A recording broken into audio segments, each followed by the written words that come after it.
ಒಂದೊಂದು ಕಡೆಯಲ್ಲಿ ಧರ್ಮಸ್ಥಳದಲ್ಲಿ ನೂರಾರು ಶವಗಳನ್ನ ಹೂತಿದ್ದೇನೆ ಅಂತ ಹೇಳ್ಕೊಂಡು ಬಂದಿದ್ದ ಮಾಸ್ಕ್ ಮ್ಯಾನ್ ಅಲಿಯಾಸ್ ಚಿನ್ನಯ್ಯ. ಇದೀಗ ಚಿನ್ನಯ್ಯ ಹಾಗೆ ಆತನ ಪತ್ನಿ ಖಾತೆಗೆ ಹಣ ಹಾಕದವರು ಯಾರು ಅನ್ನೋದರ ಮೂಲವನ್ನ ಪತ್ತೆ ಹಚ್ಚಲಿಕ್ಕೆ ಮುಂದಾಗಿದೆ ಎಸ್ಐಟಿ. ಮಹೇಶ್ ತಿಮರೋಡಿ ಆಪ್ತ ಗಣೇಶ್, ಚಿನ್ನಯ್ಯ ಹಾಗೂ ಆತನ ಪತ್ನಿ ಅಕೌಂಟ್ಗೆ ಹಣ ಹಾಕಿದ್ದ ಗಣೇಶ್ ಎಸ್ಐಟಿ ಅಧಿಕಾರಿಗಳು ವಿಚಾರಣೆಗೆ ಒಳಪಡಿಸಿದ್ದಾರೆ. ಹಣ ಟ್ರಾನ್ಸ್ಫರ್ ಮಾಡಿದವರಿಗೆ ನೋಟಿಸ್ ನೀಡಿತ್ತು ಎಸ್ಐಟಿ. ಚಿನ್ನಯ್ಯನ ಬ್ಯಾಂಕ್ ಖಾತೆಗೆ 3 ಲಕ್ಷಕ್ಕೂ ಹೆಚ್ಚು ಹಣವನ್ನ ಜಮೆ ಮಾಡಲಾಗಿತ್ತಂತೆ. ಗೂಗಲ್ ಪೇ, ಫೋನ್ ಪೇ ಮೂಲಕ ಹಣ ವರ್ಗಾವಣೆ ಮಾಡಲಾಗಿತ್ತು. ಖಾತೆಗೆ ಹಣ ಟ್ರಾನ್ಸ್ಫರ್ ಮಾಡಿದ ಉದ್ದೇಶದ ಬಗ್ಗೆ ಇದೀಗ ಪ್ರಶ್ನೆ ಮಾಡಲಾಗ್ತಾ ಇದೆ. ತಿಮರೋಡಿ ಅವರು ಬಿಟ್ಟಿರೋ ವಿಡಿಯೋಗಳಿದೀಗ ಅವನಾಗೆ ಹುಡ್ಕೊಂಡು ಬಂದಿದ್ದ, ಅವನಾಗೆ ಸತ್ಯ ಹೇಳ್ತೀನಿ ಅಂತ ಹೇಳಿದ್ದ, ಹೀಗಾಗಿ ನಾವು ಆತನಿಗೆ ರಕ್ಷಣೆ ಕೊಡ್ಲಿಕ್ಕೆ ಮುಂದಾದ್ವಿ. ಈ ಬುರುಡೆ ಗ್ಯಾಂಗ್ ಹೇಳ್ತಿರೋದಿದೆ ಅಲ್ವಾ, ಅವನಾಗೆ ಬಂದು ಸತ್ಯ ಹೇಳೋದಾಗಿದ್ರೆ ಈ 3 ಲಕ್ಷ ಕೊಟ್ಟಿದ್ಯಾಕೆ? ಸತ್ಯ ಹೇಳೋಕೆ ಬಂದಿದ್ದ ವ್ಯಕ್ತಿಗೆ ಮನೇಲಿ ಆಶ್ರಯ ಕೊಟ್ಟಿದ್ದು, 3 ಹೊತ್ತು ಊಟ ಕೊಟ್ಟಿದ್ದು ಓಕೆ, ಓಡಾಡ್ಲಿಕ್ಕೆ ಕಾರು ಜೊತೆಗೊಂದಷ್ಟು ಮಂದಿ ವಕೀಲರು ಕೊಟ್ಟಿದ್ದು ಓಕೆ, ಆದ್ರೆ ದುಡ್ಡು ಕೊಟ್ಟಿದ್ಯಾಕೆ? ಈ ಪ್ರಶ್ನೆಗೆ ಉತ್ತರವನ್ನ ಕಂಡುಕೊಳ್ಳೋ ಪ್ರಯತ್ನವನ್ನ ಎಸ್ಐಟಿ ಮಾಡ್ತಾ ಇದೆ.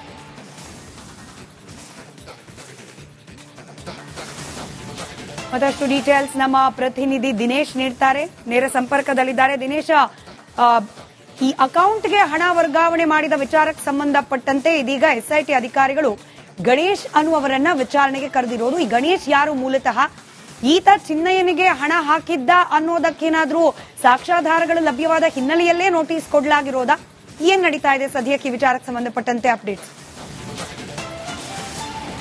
ಹೌದು ಸ್ಮಿತಾ, ಅಂದ್ರೆ ಚಿನ್ನಯ್ಯ ಮತ್ತು ಆತನ ಪತ್ನಿಗೆ ಅಕೌಂಟ್ ಅನ್ನ ಪರಿಶೀಲನೆಯನ್ನು ಎಸ್ಐಟಿ ಅಧಿಕಾರಿಗಳು ಮಾಡಿದ್ರು. ಆಗ ಹಲವು ಕಡೆಗಳಿಂದ ಆತನ ಪತ್ನಿಗೆ ಮತ್ತು ಆತನಿಗೆ ಏನು ಹಣ ಜಮಾವಣೆ ಆಗಿರುವಂತದ್ದು ಎಸ್ಐಟಿ ಅಧಿಕಾರಿಗಳಿಗೆ ಗೊತ್ತಾಗಿತ್ತು. ಅಂದ್ರೆ ಗೂಗಲ್ ಪೇ, ಫೋನ್ ಪೇ ಮೂಲಕವಾಗಿ ಆ ಚಿನ್ನಯ್ಯ ಮತ್ತು ಚಿನ್ನಯ್ಯನ ಪತ್ನಿಗೆ ಹಣವನ್ನ ಟ್ರಾನ್ಸ್ಫರ್ ಮಾಡಲಾಗಿತ್ತು. ಹೀಗಾಗಿ ಆತನ ಅಕೌಂಟ್ ಡೀಟೇಲ್ ಅನ್ನ, ಅಕೌಂಟ್ ಟ್ರಾನ್ಸಾಕ್ಷನ್ ಅನ್ನ ಎಲ್ಲವನ್ನು ಕೂಡ ಪಡೆದುಕೊಂಡ ಎಸ್ಐಟಿ ಯಾರೆಲ್ಲ ಚಿನ್ನಯ್ಯ ಮತ್ತು ಚಿನ್ನಯ್ಯನ ಪತ್ನಿಗೆ ಹಣವನ್ನ ಹಾಕಿದ್ದಾರೆ ಅವರ ಮಾಹಿತಿಯನ್ನು ಕೂಡ ಸಂಗ್ರಹಿಸಿತು. ಅದರಲ್ಲೂ ಕೂಡ ಪ್ರಮುಖವಾಗಿ ತಿಮರೋಡಿನ ಅವರ ತಂಡದವರು ಒಂದಷ್ಟು ಜನ ಅವರಿಗೆ ಹಣವನ್ನ ಹಾಕಿದ್ರು. ಸುಮಾರು 3 ಲಕ್ಷದವರೆಗೂ ಕೂಡ ಹಣವನ್ನ ಜಮೆ ಮಾಡಿದ್ರು. ಅದು ಕೂಡ ಒಮ್ಮೆಲೆ 3 ಲಕ್ಷ ಅಲ್ಲ, ಒಮ್ಮೆ 10,000, ಒಮ್ಮೆ 20,000 ಇದೇ ರೀತಿಯಲ್ಲಿ ಹಣಗಳನ್ನ ಜಮೆ ಮಾಡ್ತಾ ಹೋಗಿದ್ರು. ಇದು ಎಸ್ಐಟಿ ಅಧಿಕಾರಿಗಳಿಗೆ ಗೊತ್ತಾಗಿರುವಂತದ್ದು. ಅಂದ್ರೆ ಪ್ರಮುಖವಾಗಿ ಆ ಒಂದು ಅವರ ಬ್ಯಾಂಕ್ ಖಾತೆಯ ಟ್ರಾನ್ಸಾಕ್ಷನ್ ಹಿಸ್ಟ್ರಿಯನ್ನು ಗಮನಿಸಿದಾಗ ಅದೆಲ್ಲವೂ ಕೂಡ ಗೊತ್ತಾಗಿತ್ತು. ಹೀಗಾಗಿ ಹಣದ ಮೂಲವನ್ನ ಕೆದಕಲಿಕ್ಕೋಸ್ಕರವಾಗಿ ಎಸ್ಐಟಿ ಬೇರೆ ಬೇರೆಯವರಿಗೂ ಕೂಡ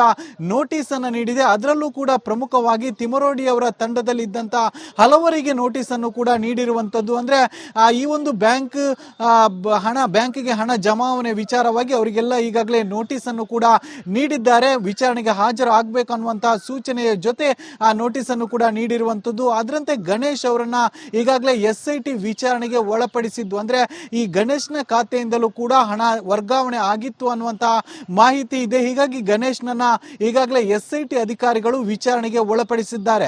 ಈ ಗಣೇಶ್ ಯಾರು ಅನ್ನುವಂಥದ್ದು ನೋಡೋದಾದ್ರೆ, ಮಹೇಶ್ ಶೆಟ್ಟಿ ತಿಮರೋಡಿಯ ಆಪ್ತ ವಲಯದಲ್ಲಿ ಈ ಗಣೇಶ್ ಗುರುತಿಸಿಕೊಂಡಿದ್ದ. ತಿಮರೋಡಿ ಅವರ ಕಾರನ್ನ ಗಣೇಶ ಹೆಚ್ಚಾಗಿ ಚಲಾಯಿಸುತ್ತಿದ್ದ. ಜೊತೆಗೆ ತಿಮರೋಡಿ ಅವರ ಒಂದಷ್ಟು ಬ್ಯಾಂಕ್ ವ್ಯವಹಾರಗಳೇನಿದೆ, ಅವರ ಆರ್ಥಿಕ ವ್ಯವಹಾರಗಳೇನಿದೆ ಅದನ್ನ ಗಣೇಶ್ ನೋಡಿಕೊಳ್ತಾ ಇದ್ದ. ಹೀಗಾಗಿ ಗಣೇಶ್ನನ್ನು ಕೂಡ ಕರೆದು ಈಗಾಗಲೇ ವಿಚಾರಣೆಗೆ ಒಳಪಡಿಸಿರುವಂತದ್ದು. ಮಾಹಿತಿಯ ಪ್ರಕಾರ ಏನು ಗಣೇಶ್ನ ಬ್ಯಾಂಕ್ ಖಾತೆಯಿಂದಲೂ ಕೂಡ ಹಣ ವರ್ಗಾವಣೆ ಆಗಿತ್ತು ಅನ್ನುವಂತ ಮಾಹಿತಿ ಇದೆ. ಹೀಗೆ ಎಲ್ಲವನ್ನು ಕೂಡ ಅದರ ವಿಚಾರಣೆಗಾಗಿ ಗಣೇಶ್ನನ್ನ ಕರೆದಿರುವಂತದ್ದು. ಸದ್ಯ ಎಸ್ಐಟಿ ಕಚೇರಿಯಲ್ಲಿ ಗಣೇಶ್ ಇರುವಂತದ್ದು. ಗಣೇಶ್ನನ್ನ ಎಸ್ಐಟಿ ಅಧಿಕಾರಿಗಳು ಕೂಡ ವಿಚಾರಣೆಯನ್ನ ನಡೆಸ್ತಾ ಇದ್ದಾರೆ. ಸ್ಮಿತಾ, ಧನ್ಯವಾದ ದಿನೇಶ್ ಮಾಹಿತಿಗಾಗಿ.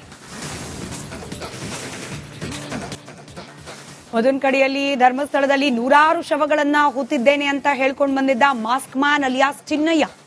ಇದೀಗ ಚಿನ್ನಯ್ಯ ಹಾಗೆ ಆತನ ಪತ್ನಿ ಖಾತೆಗೆ ಹಣ ಹಾಕದವರು ಯಾರು ಅನ್ನೋದರ ಮೂಲವನ್ನ ಪತ್ತೆ ಹಚ್ಚಲಿಕ್ಕೆ ಮುಂದಾಗಿದೆ ಎಸ್ಐಟಿ.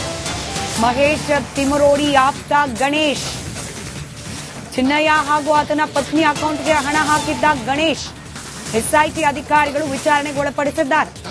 ಹಣ ಟ್ರಾನ್ಸ್ಫರ್ ಮಾಡಿದವರಿಗೆ ನೋಟಿಸ್ ನೀಡಿತ್ತು ಎಸ್ಐಟಿ. ಚಿನ್ನಯ್ಯನ ಬ್ಯಾಂಕ್ ಖಾತೆಗೆ 3 ಲಕ್ಷಕ್ಕೂ ಹೆಚ್ಚು ಹಣವನ್ನ ಜಮೆ ಮಾಡಲಾಗಿತ್ತಂತೆ. ಗೂಗಲ್ ಪೇ, ಫೋನ್ ಪೇ ಮೂಲಕ ಹಣ ವರ್ಗಾವಣೆ ಮಾಡಲಾಗಿತ್ತು. ಖಾತೆಗೆ ಹಣ ಟ್ರಾನ್ಸ್ಫರ್ ಮಾಡಿದ ಉದ್ದೇಶದ ಬಗ್ಗೆ ಇದೀಗ ಪ್ರಶ್ನೆ ಮಾಡಲಾಗ್ತಾ ಇದೆ. ತಿಮರೋಡಿ ಅವರು ಬಿಟ್ಟಿರೋ ವಿಡಿಯೋಗಳಿದೀಗ ಅವನಾಗೆ ಹುಡ್ಕೊಂಡು ಬಂದಿದ್ದ, ಅವನಾಗೆ ಸತ್ಯ ಹೇಳ್ತೀನಿ ಅಂತ ಹೇಳಿದ್ದ, ಹೀಗಾಗಿ ನಾವು ಆತನಿಗೆ ರಕ್ಷಣೆ ಕೊಡ್ಲಿಕ್ಕೆ ಮುಂದಾದ್ವಿ. ಈ ಬುರುಡೆ ಗ್ಯಾಂಗ್ ಹೇಳ್ತಿರೋದಿದೆ ಅಲ್ವಾ, ಅವನಾಗೆ ಬಂದು ಸತ್ಯ ಹೇಳೋದಾಗಿದ್ರೆ ಈ 3 ಲಕ್ಷ ಕೊಟ್ಟಿದ್ಯಾಕೆ? ಸತ್ಯ ಹೇಳೋಕೆ ಬಂದಿದ್ದ ವ್ಯಕ್ತಿಗೆ ಮನೇಲಿ ಆಶ್ರಯ ಕೊಟ್ಟಿದ್ದು, 3 ಹೊತ್ತು ಊಟ ಕೊಟ್ಟಿದ್ದು ಓಕೆ, ಓಡಾಡ್ಲಿಕ್ಕೆ ಕಾರು ಜೊತೆಗೊಂದಷ್ಟು ಮಂದಿ ವಕೀಲರು ಕೊಟ್ಟಿದ್ದು ಓಕೆ, ಆದ್ರೆ ದುಡ್ಡು ಕೊಟ್ಟಿದ್ಯಾಕೆ? ಈ ಪ್ರಶ್ನೆಗೆ ಉತ್ತರವನ್ನ ಕಂಡುಕೊಳ್ಳೋ ಪ್ರಯತ್ನವನ್ನ SIT ಮಾಡ್ತಾ ಇದೆ.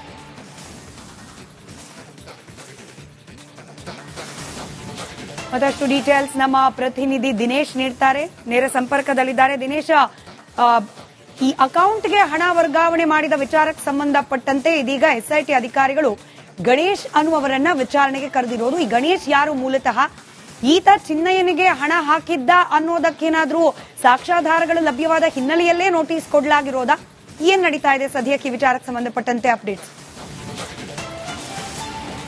ಹೌದು ಸ್ಮಿತಾ, ಅಂದ್ರೆ ಚಿನ್ನಯ್ಯ ಮತ್ತು ಆತನ ಪತ್ನಿಗೆ ಅಕೌಂಟ್ ಅನ್ನ ಪರಿಶೀಲನೆಯನ್ನು SIT ಅಧಿಕಾರಿಗಳು ಮಾಡಿದ್ರು. ಆಗ ಹಲವು ಕಡೆಗಳಿಂದ ಆತನ ಪತ್ನಿಗೆ ಮತ್ತು ಆತನಿಗೆ ಏನು ಹಣ ಜಮಾವಣೆ ಆಗಿರುವಂತದ್ದು SIT ಅಧಿಕಾರಿಗಳಿಗೆ ಗೊತ್ತಾಗಿತ್ತು. ಅಂದ್ರೆ ಗೂಗಲ್ ಪೇ, ಫೋನ್ ಪೇ ಮೂಲಕವಾಗಿ ಆ ಚಿನ್ನಯ್ಯ ಮತ್ತು ಚಿನ್ನಯ್ಯನ ಪತ್ನಿಗೆ ಹಣವನ್ನ ಟ್ರಾನ್ಸ್ಫರ್ ಮಾಡಲಾಗಿತ್ತು. ಹೀಗಾಗಿ ಆತನ ಅಕೌಂಟ್ ಡೀಟೇಲ್ ಅನ್ನ, ಅಕೌಂಟ್ ಟ್ರಾನ್ಸಾಕ್ಷನ್ ಅನ್ನ ಎಲ್ಲವನ್ನು ಕೂಡ ಪಡೆದುಕೊಂಡ SIT ಯಾರೆಲ್ಲ ಚಿನ್ನಯ್ಯ ಮತ್ತು ಚಿನ್ನಯ್ಯನ ಪತ್ನಿಗೆ ಹಣವನ್ನ ಹಾಕಿದ್ದ ಅವರ ಮಾಹಿತಿಯನ್ನು ಕೂಡ ಸಂಗ್ರಹಿಸಿತ್ತು. ಅದರಲ್ಲೂ ಕೂಡ ಪ್ರಮುಖವಾಗಿ ತಿಮರೋಡಿದ ಅವರ ತಂಡದವರು ಒಂದಷ್ಟು ಜನ ಅವರಿಗೆ ಹಣವನ್ನ ಹಾಕಿದ್ರು. ಸುಮಾರು 3 ಲಕ್ಷದವರೆಗೂ ಕೂಡ ಹಣವನ್ನ ಜಮೆ ಮಾಡಿದ್ರು. ಅದು ಕೂಡ ಒಮ್ಮೆಲೆ 3 ಲಕ್ಷ ಅಲ್ಲ, ಒಮ್ಮೆ 10,000, ಒಮ್ಮೆ 20,000 ಇದೇ ರೀತಿಯಲ್ಲಿ ಹಣಗಳನ್ನ ಜಮೆ ಮಾಡ್ತಾ ಹೋಗಿದ್ರು. ಇದು SIT ಅಧಿಕಾರಿಗಳಿಗೆ ಗೊತ್ತಾಗಿರುವಂತದ್ದು. ಅಂದ್ರೆ ಪ್ರಮುಖವಾಗಿ ಆ ಒಂದು ಅವರ ಬ್ಯಾಂಕ್ ಖಾತೆಯ ಟ್ರಾನ್ಸಾಕ್ಷನ್ ಹಿಸ್ಟ್ರಿಯನ್ನು ಗಮನಿಸಿದಾಗ ಅದೆಲ್ಲವೂ ಕೂಡ ಗೊತ್ತಾಗಿತ್ತು. ಹೀಗಾಗಿ ಹಣದ ಮೂಲವನ್ನ ಕೆದಕಲಿಕ್ಕೋಸ್ಕರವಾಗಿ SIT ಬೇರೆ ಬೇರೆಯವರಿಗೂ ಕೂಡ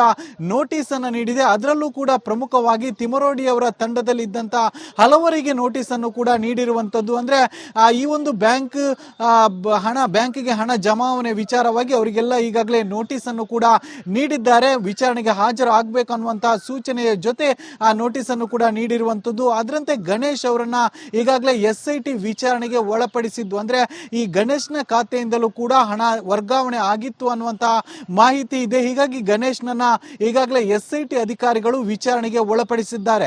ಈ ಗಣೇಶ್ ಯಾರು ಅನ್ನುವಂಥದ್ದು ನೋಡೋದಾದ್ರೆ, ಮಹೇಶ್ ಶೆಟ್ಟಿ ತಿಮರೋಡಿಯ ಆಪ್ತ ವಲಯದಲ್ಲಿ ಈ ಗಣೇಶ್ ಗುರುತಿಸಿಕೊಂಡಿದ್ದ. ತಿಮರೋಡಿ ಅವರ ಕಾರನ್ನ ಗಣೇಶ ಹೆಚ್ಚಾಗಿ ಚಲಾಯಿಸುತ್ತಿದ್ದ. ಜೊತೆಗೆ ತಿಮರೋಡಿ ಅವರ ಒಂದಷ್ಟು ಬ್ಯಾಂಕ್ ವ್ಯವಹಾರಗಳೇನಿದೆ, ಅವರ ಆರ್ಥಿಕ ವ್ಯವಹಾರಗಳೇನಿದೆ ಅದನ್ನ ಗಣೇಶ್ ನೋಡಿಕೊಳ್ತಾ ಇದೆ. ಹೀಗಾಗಿ ಗಣೇಶ್ನನ್ನು ಕೂಡ ಕರೆದು ಈಗಾಗಲೇ ವಿಚಾರಣೆಗೆ ಒಳಪಡಿಸಿರುವಂತದ್ದು. ಮಾಹಿತಿಯ ಪ್ರಕಾರ ಏನು ಗಣೇಶ್ನ ಬ್ಯಾಂಕ್ ಖಾತೆಯಿಂದಲೂ ಕೂಡ ಹಣ ವರ್ಗಾವಣೆ ಆಗಿತ್ತು ಅನ್ನುವಂತ ಮಾಹಿತಿ ಇದೆ. ಹೀಗೆ ಎಲ್ಲವನ್ನು ಕೂಡ ಅದರ ವಿಚಾರಣೆಗಾಗಿ ಗಣೇಶ್ನನ್ನ ಕರೆದಿರುವಂತದ್ದು. ಸದ್ಯ SIT ಕಚೇರಿಯಲ್ಲಿ ಗಣೇಶ್ ಇರುವಂತದ್ದು. ಗಣೇಶ್ನನ್ನ SIT ಅಧಿಕಾರಿಗಳು ಕೂಡ ವಿಚಾರಣೆಯನ್ನ ನಡೆಸ್ತಾ ಇದ್ದಾರೆ. ಸ್ಮಿತಾ, ಧನ್ಯವಾದ ದಿನೇಶ್ ಮಾಹಿತಿಗಾಗಿ.